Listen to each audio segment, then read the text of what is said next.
Je voudrais commencer par faire quelques remerciements. D'abord à Monsieur le docteur Demirongeh de m'avoir accueilli et invité à faire mon exposition sur la Cappadoce ici, dans le Centre culturel d'Anatolie, qui est un des grands paliers des centres culturels turcs en France.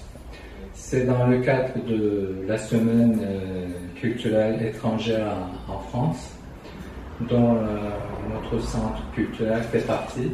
Tous les ans, il y a des activités.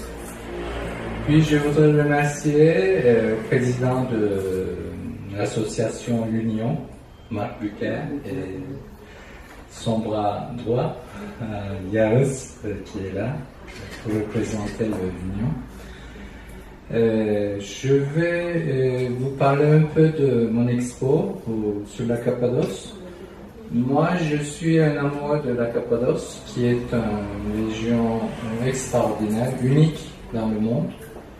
Je l'ai connue à l'âge de 19 ans, quand je faisais le guide français.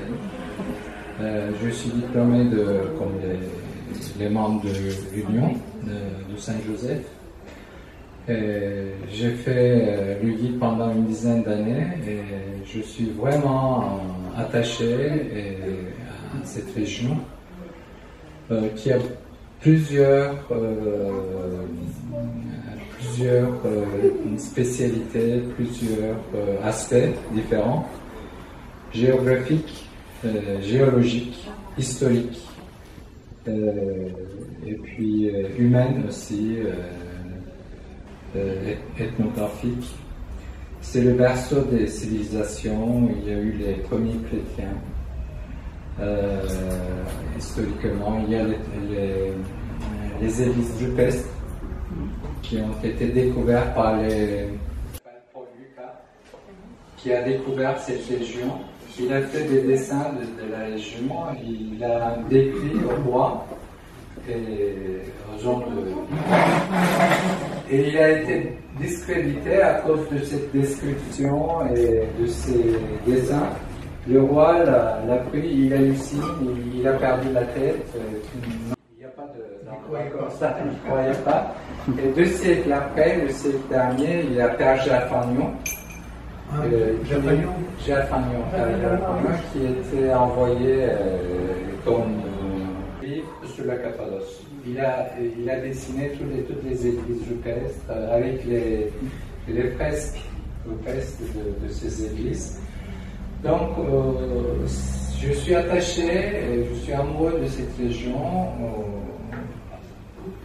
Pendant la période de mon activité professionnelle, j'ai pas pu aller souvent, mais vers la fin de mon activité professionnelle, je suis allé tous les ans. Je suis allé 14 fois pendant 12 ans. J'ai pris une 20 000 photos de la région et nous avons choisi 113 et nous en avons fait un livre que vous avez vu à l'entrée. Voir ici, j'espère que vous allez apprécier et je vous remercie encore une fois d'être venu. Peut-être Yağız va dire 2 mots. Bonsoir à tout le monde, je vous remercie au nom de mon association, au nom de Marc Buker, qui n'est pas malheureusement être parmi nous ce soir. Et je remercie également Monsieur Mehmet Abi et Monsieur Demir pour nous avoir permis cet espace ce soir. À côté d'un endroit fabuleux, Cappadoce aussi a une caractéristique très symbolique, moi je trouve, parce que c'est un endroit où Saint-Georges est né. Oui.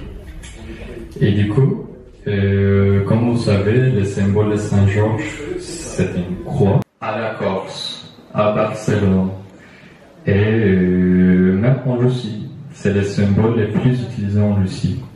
Et donc, je vais profiter ce soir de cette belle exposition pour souhaiter la paix durable, bientôt j'espère, parce que cet endroit, je trouve que il nous lie tous dans le monde et je remercie énormément Ahmed Abi, un des meilleurs amis de l'Union, notre grand frère pour les étudiants. Merci. Bon, aujourd'hui, je suis très heureux de voir avec nous notre ami et professeur docteur Monsieur Mehmet Ömür, parce que lors de l'inauguration de cette exposition, il y avait quand même autour d'une centaine de personnes avec des officiels et puis il y avait des amoureux de photographie. Aujourd'hui, de le voir parmi nous en pleine forme, bien qu'un peu fatigué, ça va de soi, mais on est très heureux. Et là, évidemment, Cappadocia, c'était une destination privilégiée des touristes français. Et j'avais posé d'ailleurs la question à M. Mehmet Ömür, j'ai dit, nous n'avons pas tellement des photos à l'intérieur des églises. Pourquoi nous n'avons pas des photos à l'intérieur des églises? Il m'a répondu, je vais lui laisser la parole pour nous répondre. Oui, c'est le point dont je voulais venir. Vous avez remarqué, il n'y a que les paysages extérieurs. C'est un choix, parce qu'en Cappadoce, il y a la main de la nature et il y a la main de l'homme. Moi, j'ai voulu montrer la main de la nature. C'est une ode à la nature. Donc, on est toujours en train de faire des choix. Moi, j'ai fait un choix pour attirer l'attention à la géographie extraordinaire de cette région. Sinon, on pouvait mettre, j'en ai mis très peu on pouvait mettre des êtres humains, des photos de la rue, les églises rupestres, les fresques. Ce sera un peu trop mélangé, donc ça pouvait nous faire perdre la concentration. Donc j'ai uniquement... Merci bien, donc vous avez eu l'explication, peut-être vous pourriez poser la même question que moi, et l'intérieur des églises rupestres. Bon, en tout état de cause, et là, Mehmet Ömür, à côté de sa brillante carrière médicale, ou médico-chirurgicale, et là, il a une carrière brillante aussi de photographe. Sans doute, et il aura d'autres occasions, avec d'autres thèmes, et de faire des expositions vis-à-vis des intéressés et de photographie. En ce qui me concerne, et moi, je me suis intéressé, si vous voulez, aux beaux-arts, etc., mais j'ai appris la photographie, c'était un des rares importants que jusqu'à présent, qui était un petit peu négligé. C'est dans les dernières années, lors des ventes aux enchères des clichés argentiques, etc., à Drouot, les prix faramineux atteints par la vente de ces photos, c'est extraordinaire. Et là, c'est sûr que la photographie, maintenant, ça a pris sa place dans l'art, et puis avec des artistes comme Mehmet Ömür, c'est sûr qu'ils vont apporter de nouvelles choses, parce qu'il y a des nouvelles techniques. Surtout, il est très modeste, il n'a pas parlé, il fait partie d'un groupe. Si vous voulez nous donner quelques idées là sur ce groupe-là, que j'avais assisté à une de nos expositions. Voilà, la photo, depuis l'histoire de la photo commence en France aussi, avec Niepce, Daguerre, tout ça. C'est une technique qui a besoin de la technologie. Ça a commencé avec les boîtes, vous voyez, en bois, tout ça. Et ça change avec tous les 2 ans, tous les 10 ans, tous les 20 ans, ça change de technologie. Avant, c'était les plaques en verre. Après, on a trouvé les pellicules en plastique. Après, nous sommes arrivés il y a une trentaine d'années à l'ère digitale, numérique en français, l'ère numérique. Maintenant, on dépasse ce cap, on laisse tous les gros appareils numériques réflexes de côté, et tout le monde prend des photos avec des iPhones, des portables. Donc ça aussi c'est une révolution et ça démocratise la photographie. Tout le monde peut faire de très belles photos avec son appareil photo, aussi bien que les professionnels.